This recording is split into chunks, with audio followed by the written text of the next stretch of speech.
Olá a todos, eu sou o Pedro Quintão e hoje irei ministrar uma aula acerca da seguinte temática: o que é a vida? O ponto originário dessa temática da presente aula se dá devido ao versículo 14 do capítulo 4 da Epístola de Tiago. E aqui eu estou usando uma Bíblia King James, tá? Inclusive, recomendo para todos vocês essa Bíblia. É uma excelente Bíblia de estudos, uma linguagem excepcional. Então, Tiago capítulo 4, no verso 14, afirma o seguinte: Contudo, vós não tendes o poder de saber o que acontecerá no dia de amanhã. Que é a vossa vida? Sois simplesmente como a neblina que aparece por algum tempo e logo se dissipa. Então, Tiago, aqui neste texto, ele efetua uma indagação existencial. O que é a vossa vida? O que é a vida? Desde os primórdios, desde a época dos filósofos gregos, essa indagação tem sido efetuada. Afinal de contas, é uma indagação que diz respeito à existência do ser. Quando é perguntado o que é a vida, o que está em jogo não é apenas essa vida presente, essa vida material, essa vida biológica, essa vida terrena, essa vida com implicações imediatas. Não. Vai muito além disso. Quer dizer, qual é o sentido da vida, né? Tudo que nós temos é o que está posto no cosmos? Ou há algo além? Há uma transcendência? Podemos efetuar pensamentos, reflexões, insights acerca da metafísica, por exemplo? Então essa é uma pergunta importantíssima que todos nós deveríamos fazer em algum momento da nossa brevíssima existência, né? Porque, como diz Tiago, sois simplesmente como a neblina que aparece por algum tempo e logo se dissipa, né? Então, a neblina, você vê ela, né? Está ali na atmosfera, na fisicalidade, mas tão logo essa neblina se dissipa, você não mais vê algo que até pouquíssimo tempo estava diante dos olhos, estava ali em sua manifestação. E não é assim quando nós perdemos um ente querido. Até ontem a pessoa estava conosco, no convívio, no seio familiar. 24 horas depois, não está mais lá. Então é a neblina que se manifesta e logo se dissipa. Não apenas Tiago efetuou essa indagação existencial, não apenas os filósofos gregos se debruçaram acerca dessa reflexão importantíssima, mas homens como, por exemplo, o dramaturgo inglês William Shakespeare se preocuparam em abordar essa temática. O que é a vida? Na sua peça teatral Hamlet, que foi escrita entre 1599 e 1601, Shakespeare, através do seu personagem Hamlet, que é um príncipe dinamarquês, trouxe à tona essa questão existencial. Neste monólogo, que é simplesmente um monólogo atemporal, é um texto que perpassa gerações devido à profundidade do seu conteúdo. O personagem Hamlet disserta: ser ou não ser? Eis a questão. Será mais nobre em nosso espírito sofrer pedras e setas, com que a fortuna enfurecida nos alveja, ou insurgir-nos contra um mar de provocações e em luta pôr-lhes fim, morrer, dormir, não mais. Dizer que rematamos com um sono a angústia e as 1000 pelejas naturais, herança do homem. Morrer para dormir é uma consumação. Vamos voltar aqui. Ser ou não ser? Eis a questão. Através dessa frase impactante, Hamlet traz à tona a questão existencial. O que é a vida, o que é a existência, o que significa ser. Essa pergunta é tão atual que este é o motivo pelo qual esse texto, escrito na passagem do século XVI para o século XVII, ainda continua a nos intrigar. Porque ser ou não ser, eis a questão, é uma indagação existencial que acomete o homem pós-moderno, que encontra lugar na sociedade líquida denunciada pelo sociólogo polonês Zygmunt Bauman. Porque quando o homem ele levanta da cama, ele toma seu café da manhã, vai trabalhar, depois ele volta para casa, ou numa condução lotada, ou num carro no meio do trânsito, ele tem que se perguntar: eu estou vivendo ou eu estou apenas existindo? E eu dei um exemplo aqui, mas eu posso dar tantos outros. O homem que está dentro da sua mansão, está na sua piscina com águas térmicas, entra no seu carro de luxo. Ou o homem que leva uma vida simples, ele se contenta com pouco.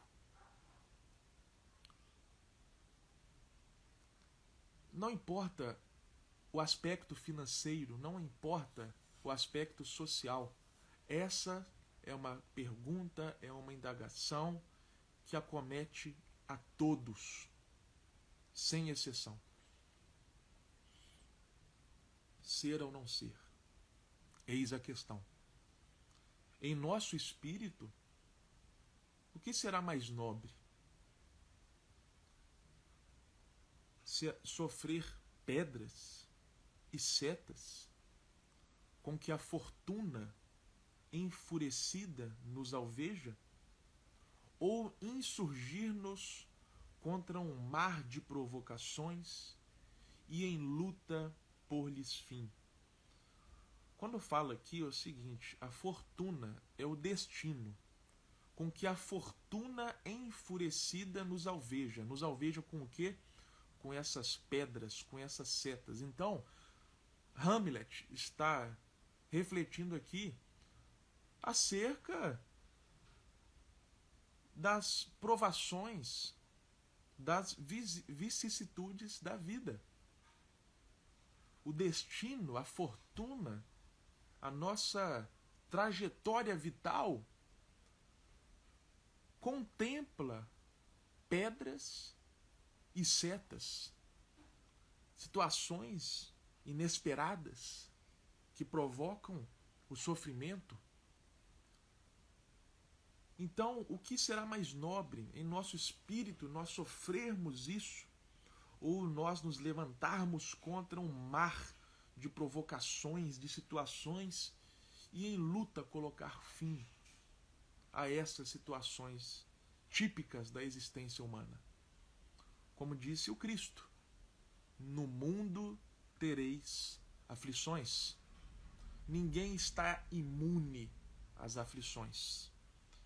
Não há um ser humano sequer que irá passar toda a sua existência de maneira consciente que não tenha aflições.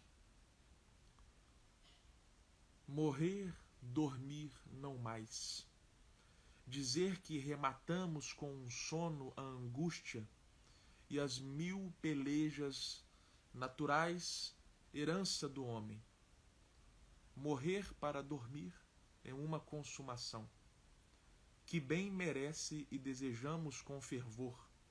Dormir, talvez sonhar, eis onde surge o obstáculo, pois quando livres do tumulto da existência, no repouso da morte, o sonho que tenhamos devem fazer-nos hesitar. Eis a suspeita, que impõe tão longa vida aos nossos infortúnios. Quem sofreria os relhos e a irrisão do mundo, o agravo do opressor, a afronta do orgulhoso, toda a lancinação do mal prezado amor? Aqui eu faço uma pausa para refletir o seguinte: como chegar no lugar de descanso? Como chegar no lugar em que você não é mais oprimido por estas aflições da vida? Todavia, antes você as supera, você as vence. Porque uma coisa é afirmar que ninguém está imune das aflições da vida.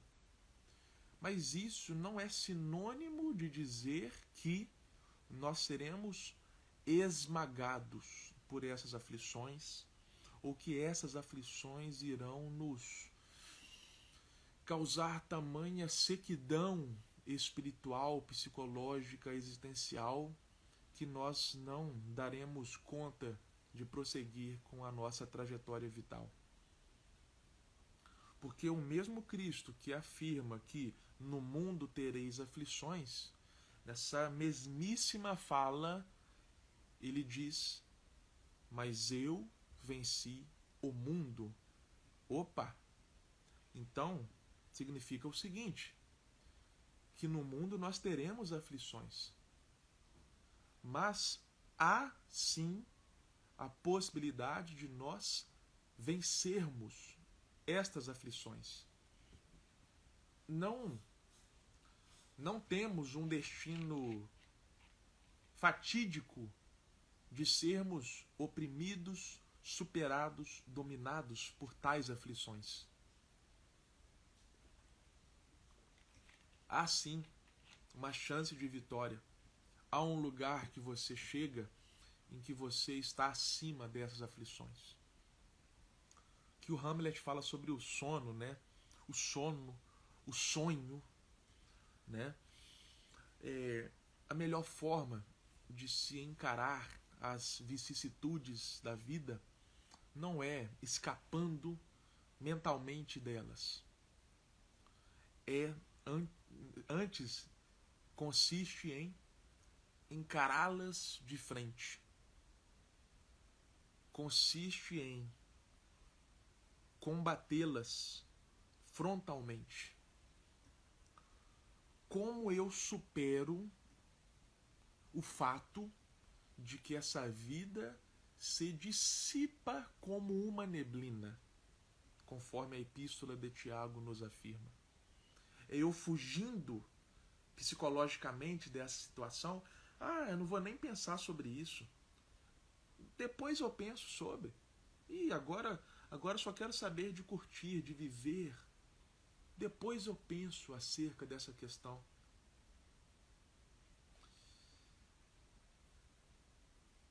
A melhor resolução não é uma fuga, um escape psicológico, mas sim um combate frontal com essa questão. A vida, ela se dissipa como uma neblina. Todavia, esta presente vida não é tudo o que há.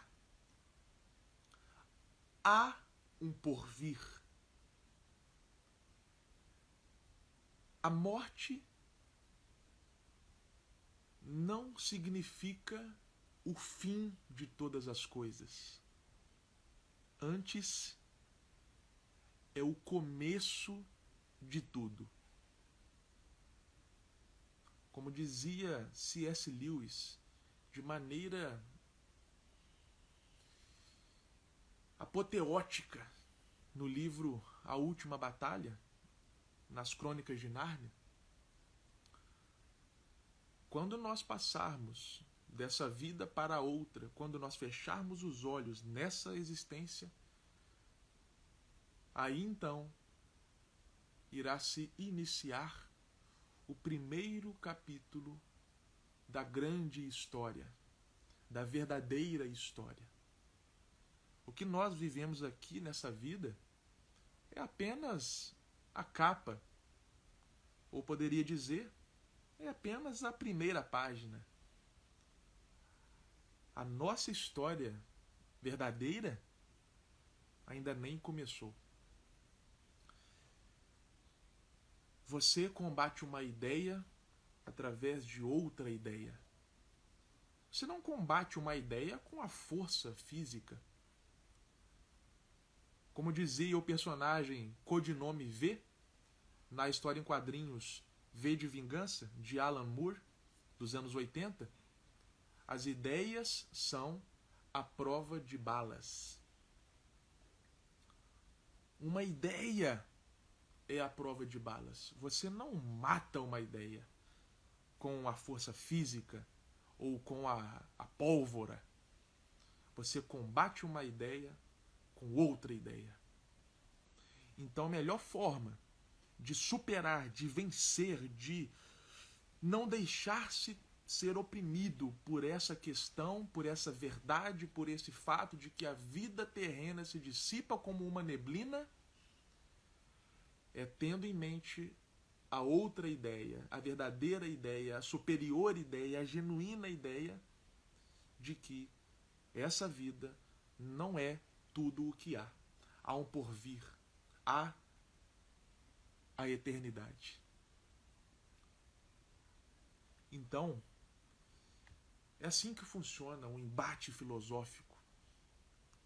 A funcionalidade mental prevê que você supere uma ideia com outra, e não através de um escape, não através do sono, não, eu vou dormir, eu vou esquecer, eu vou fugir dessa questão. Não.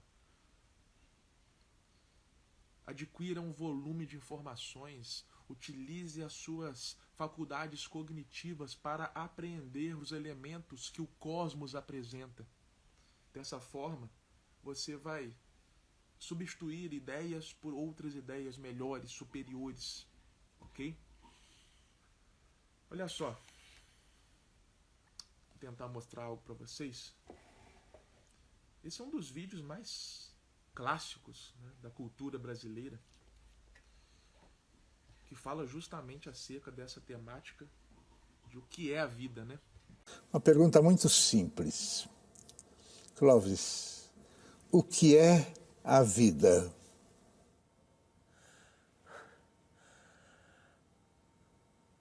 A vida é uma condição de energia que busca mais energia. Potência em busca de potência. Clóvis, o que é a vida? Intervalo de tempo em que uma energia dura com alguma consciência que acredita ser alguma coisa. Clóvis, o que é a vida?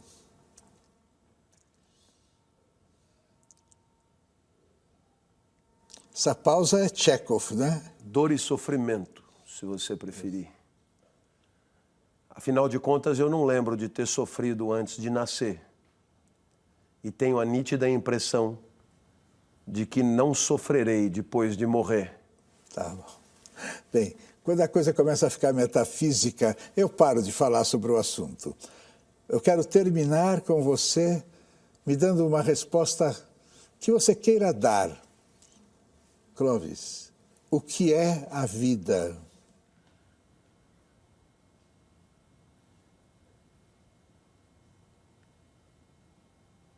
Tudo bem, daqui um abraço.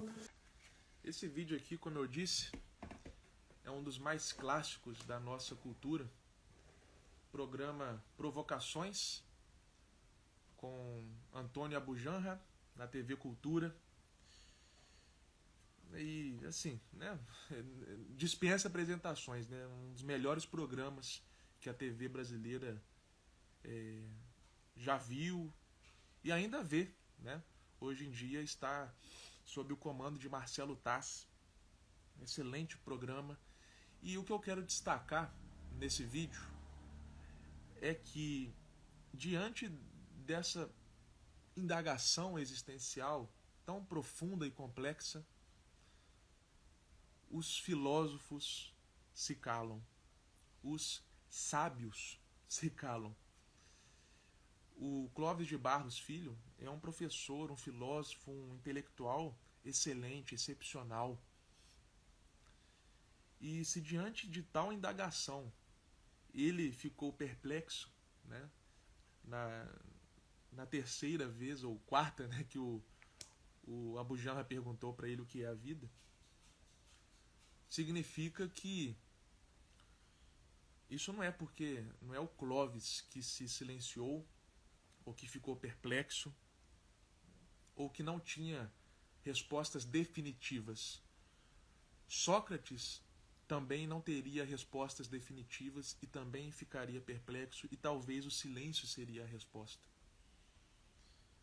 Nietzsche, idem. Tomás de Aquino, idem. Todos os intelectuais não teriam e não têm resposta definitiva para essa questão. O sábio não sabe de tudo. E quem é sábio de verdade reconhece que não sabe de tudo. É a clássica fala socrática para o oráculo de Delfos. Só sei que nada sei. Saber que o conhecimento é infinito e que jamais será em sua integralidade apreendido pelas nossas faculdades cognitivas é o princípio da sabedoria.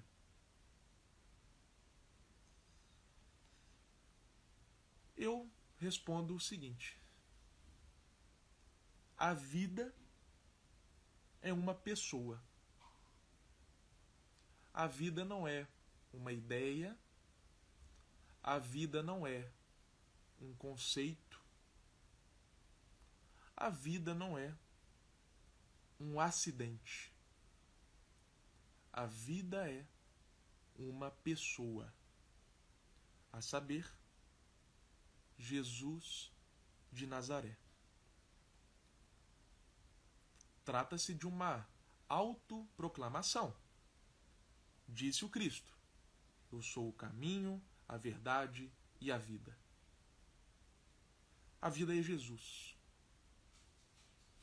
E todas as demais complexidades e toda a profundidade típica desse tema encontrarão lugar e resposta na figura de Jesus. Bom, eu espero que essa aula possa edificar a cada um de vocês que assistirá a esse conteúdo.